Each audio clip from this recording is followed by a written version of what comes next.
Jangan lupa like, komen, dan subscribe channel YouTube TVRI Bengkulu dan nyalakan lonceng notifikasinya.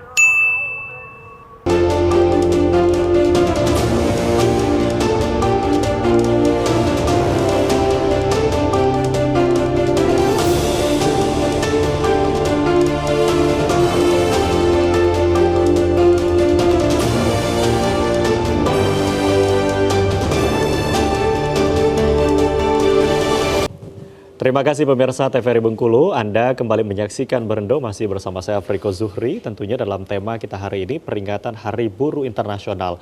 Nah menarik, tadi kita membahas terkait dengan Undang-Undang Cipta Kerja ya dari Omnibus Law itu sendiri. Nah ini sudah menjadi persoalan bukan hanya persoalan kita 1 tahun kebelakang tapi juga beberapa tahun kemarin. Nah mungkin sebelum saya meminta tanggapan kembali ke Pak Aizan, mungkin minta tanggapan ke Pak Okta terlebih dahulu. Ini gimana Pak persoalan terkait dengan Omnibus Law ini sendiri yang memang selalu menjadi persoalan yang memang sedang diangkat, memang diperbincangkan. Omnibus Law ini kan banyak klaster, Mas. Nah, jadi yang lebih ditekankan ini kan pada Omnibus Law atau Cipta Kerja di klaster ketenaga kerjaan. Nah, klaster ketenaga kerjaan ini kan banyak hal-hal yang dirasakan oleh kawan-kawan pekerja merasa dirugikan dengan bahasa kawan-kawan pekerja. Tetapi Omnibus Law kan juga ada turunan-turunan seperti PP 36 tentang pengupahan, ada PP 35 tentang perjanjian kerja waktu, ada PP 36 tentang penggunaan tenaga kerja asing. Jadi turunan Omnibus Law ini juga sudah ada gitu. Jadi terkait bagaimana penetapan upah, bagaimana keadaan kondisi ekonomi, pertumbuhan ekonominya seperti apa, terus seperti apa keadaan inflasi, PDRB kita seperti apa. Jadi kita semua sudah terukur.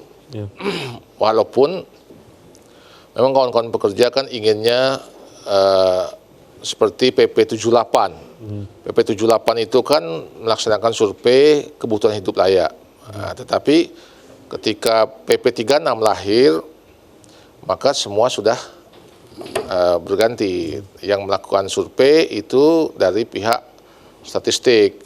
Yang dipercaya oleh pemerintah adalah Badan Pusat Statistik selaku pemerintah yang mempunyai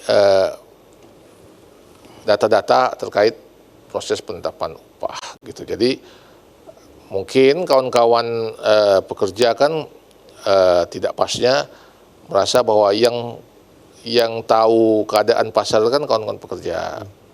Nah, sedangkan kita juga pemerintah bahwa data itu adanya di BPS yang melaksanakan survei terhadap survei ekonomi, survei kemiskinan dan lain-lain itu kan dari Badan Pusat Statistik. Jadi mungkin dari sisi itu salah satu yang menjadi perbedaan pendapat dengan kawan-kawan pekerja dan banyak-banyak hal-hal lain. Seperti terkait kompensasi terhadap pekerja kontrak, terus terkait pesangon. Ya, tapi kita sebagai pemerintah tetap harus berdiri tegak. Namanya aturan, ya kita harus jalankan bahwa itu sudah disahkan, baik itu secara aturan dan hierarki ke perundang-undangan gitu. Ya, artinya memang Omnibus Law ini tadi disampaikan antara perbedaan pendapat gitu ya, baik itu dari pekerja mungkin dari pemerintah sendiri. Mungkin dari pemerintah tadi disampaikan ada beberapa turunan dan lain sebagainya. Entah itu berkaitan dengan ekonomi, inflasi dan lain sebagainya. Nah mungkin dari Pak Aizan sendiri mungkin mewakili dari para pekerja itu sendiri dengan perbedaan pendapat yang apakah dari para pekerja di sini merasa dirugikan dengan adanya Omnibus Law dan lain sebagainya seperti apa Pak? Ya, yang jelas aturan yang ada sekarang, Undang-Undang Ciptaker 6 2023 sekarang ini sebenarnya tidak jauh berbeda, dan bahkan undang-undang yang kemarin yang kita gugat itulah yang menjadi undang-undang yang sekarang. Kalau kemarin itu aturan itu dipersoalkan ke MK, kemudian dinyatakan inkonstitusional, harus ada perubahan dalam jangka waktu 2 tahun. Pada saat akhir mau mencapai 2 tahun, keluarlah Perpu kan, peraturan pengganti undang-undang yang dikeluarkan oleh Presiden nomor 2 tahun 2022. Nah, Perpu itu sekarang menjadi undang-undang. Jadi pada saat kita udah capek mau membahasnya, aturannya berubah lagi, diambil alih lagi, dan aturannya itu juga. Jadi apa yang dilakukan oleh kawan-kawan itu tidak mencapai hasil yang maksimal. Nah, makanya sekarang itu tetap dipersoalkan oleh teman-teman secara nasional. Besok itu adalah salah satu agenda May Day Revolution yang disampaikan oleh kawan-kawan pekerja. Nah, bagaimana untuk yang ada di daerah? Nah, di daerah ini, di samping aturan itu berlaku secara nasional, menurut Bung Okta tadi, yang harus ditegakkan oleh pemerintah. Nah, undang-undang itu kontroversi kalau menurut kami, ya kan. Cuman itu tidak bisa dilakukan secara parsial di daerah, itu harus dilakukan secara bersama-sama di tingkat nasional. Nah, di kita ini, di samping ada aturan itu, bagi kawan-kawan pekerja harusnya pemerintah atau pengusaha menumbuhkan serikat pekerja. Jangan dihalangi orang mau berserikat. Jadi artinya serikat pekerja itu menjadi penting. Itulah bagian komunikasi dua arah antara para pekerja dengan para pengusaha yang ada di tempat mereka bekerja masing-masing. Itu yang dikenal bipartit yang ada di daerah masing-masing. Itu bisa dicatat secara bersama-sama di daerah itu. Kalau memang upahnya masih kecil, dengan kesepakatan bersama dia bisa melakukannya secara internal di bipartit yang ada di perusahaan itu. Tidak mesti harus dilakukan secara tripartit. Itu sebenarnya ada peluang-peluang itu. Nah, cuma persoalannya sekarang tidak semua di perusahaan itu ada serikat pekerja. Yang tidak ada serikat pekerjanya artinya nggak bisa melakukan apa-apa, hanya mengikuti tempat dia bekerja. Kita memahami memang mencari pekerjaan tidak gampang. Artinya hubungan yang baik dengan pengusaha itu juga harus dibangun. Jangan sampai menuntutnya lebih tinggi. Saya sering mengingatkan, kita menuntut lebih tinggi, mereka tidak mampu bayar. Hanya timbul PHK yang masif, ya kan.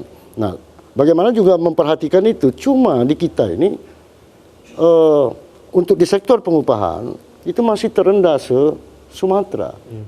Masih kalah kita dari kawan-kawan di Jambi, di Sumsel. Kita masih di angka 2,5. Nah, makanya kemarin secara bersama-sama kami dari Serikat Pekerja mengusulkan kenaikan kemarin di angka 10%.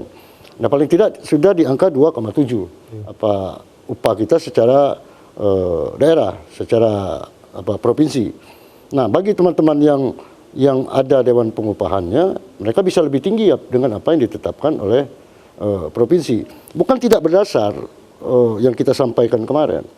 Akan tetapi karena merujuk apa yang disampaikan oleh Pak Okta tadi, ada analisa tersendiri dari yang namanya BPPS, maka kenaikan kemarin tidak sampai 5%. Tidak sampai 4% lah bahkan, 3,4 atau berapa kemarin. Sehingga upah kawan-kawan ini kalau secara provinsinya di angka 2,5. Kalau mau dibandingkan dengan ini, itu masih jauh. Nah, bagaimana terhadap regulasi yang ada? Di regulasi ini, kalau dahulu di Undang-Undang 13 2003, tidak segampang apa yang dibayangkan kalau mau PHK misalnya. PHK harus melalui peradilan hubungan industrial. Kalau kita melihat sekarang memang banyak sekali perusahaan-perusahaan justru sewenang-wenang gitu untuk melakukan. Nah, makanya tidak ada penghadangnya. Harusnya ada dipersempit ruang itu. Nah, undang-undang yang sekarang memperlebar kapan mau mem-PHK itu. Selain itu juga banyak juga para pekerja yang mereka bekerja secara kontrak, yang mungkin kontrak ini juga mengganggu. Nah, keterpanjangan. Nah, itulah evaluasi yang kita sampaikan. Belum lagi kita bicara outsourcing yang diperluas. Jadi ada aturan yang kira-kira memperlapang waktu. Kalau orang bekerja tidak langsung dengan tempat dia bekerja, dia akan berhubungan dengan penyedia kerja, ahli daya dengan pihak ketiga. Nah, itu memperkecil ruang negosiasi antara pekerja dengan pengusaha, karena dia tidak langsung berhubungan itu. Bagaimana kita mau menciptakan perjanjian kerja di dalam perusahaan itu kalau dia nggak bekerja di tempat itu, dia bekerja di tempat lain mempekerjakan, dan ada lingkaran di situ, dan itu sangat diperluas. Nah, makanya kami banyak hal yang kami sampaikan dengan regulasi yang ada. Nah, cuman terkadang tetap saja berjalan. Nah, maka kadang-kadang dialog tidak bisa berjalan dengan baik, maka aksi yang harus dijalankan. Itulah satu-satu yang terakhir yang bisa dilakukan oleh kawan-kawan di Serikat Pekerja. Oke, Seperti baik. itu. Nanti kita akan lanjutkan kembali, kita akan break sejenak, Pak. Dan pemirsa TVRI Bengkulu masih dalam tema yang sama berkaitan dengan peringatan Hari Buruh Internasional. Kami akan kembali tetap di Berendo.